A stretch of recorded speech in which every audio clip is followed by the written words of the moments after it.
In the summer of 2013, Borderlands 2 was revealed for PlayStation Vita. This was pretty exciting news for Vita owners, many of whom are fierce loyalists of the handheld, who often demand bigger, meatier games to accompany the platform's deluge of smaller indie titles. But a few weeks ago, that excitement dropped a bit when we played an unoptimized build with a stuttering frame rate and less than optimal controls. The good news is that games often come together very late in their development, and I played a near-final build that noticeably felt, looked, and ran better. All of the footage you're seeing in this video preview was captured directly from a Vita, and you can see for yourself that while Borderlands 2 on Vita isn't quite up to par with its PS3 cousin, it's certainly pretty close. Borderlands 2, which is set to come to PS Vita on May 13th, or a week earlier if you buy it alongside the new PS Vita 2000 model, is a feature-complete version of the game along with 6 DLC packs bundled in for free. It fully supports cross-save between Vita and PlayStation 3, and even totes its own trophy list, so you can earn all of those lovely trophies again on your handheld. Vita simply isn't as powerful as PlayStation 3 though, and certain concessions had to be made. For instance, select assets have been removed from the backgrounds of the game, like far-flung mountain ranges. Likewise, you'll notice that enemies don't ragdoll when you kill them.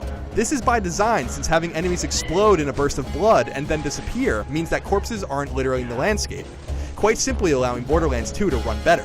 Likewise, enemy volume has also been slightly reduced to make the game run better. One example is a section that may have 12 enemies on PlayStation 3, but will only have 10 enemies on PS Vita. Experience and money earned doesn't scale to make up for fewer enemies, however. The result is a game that runs at an average of 30 frames per second, though it does tend to dip a few frames below that and can even tick up a few frames above that, depending on what's going on around you. There's still some stuttering during heated gun battles, but Borderlands 2 on Vita runs stably. Unfortunately, load times between sections of the map are fairly exorbitant, and textures tend to take longer than usual to load, though hopefully further optimization between now and release will help mitigate these problems.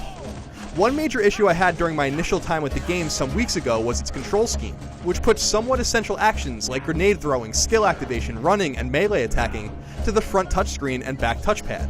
I was disappointed by this even if the Vita doesn't really have a better solution, because I was accidentally engaging some of these actions when I didn't mean to.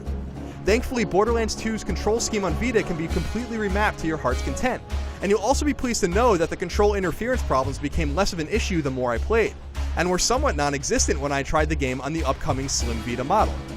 Keep it tuned to IGN in the coming weeks for our full review of Borderlands 2 on PlayStation Vita.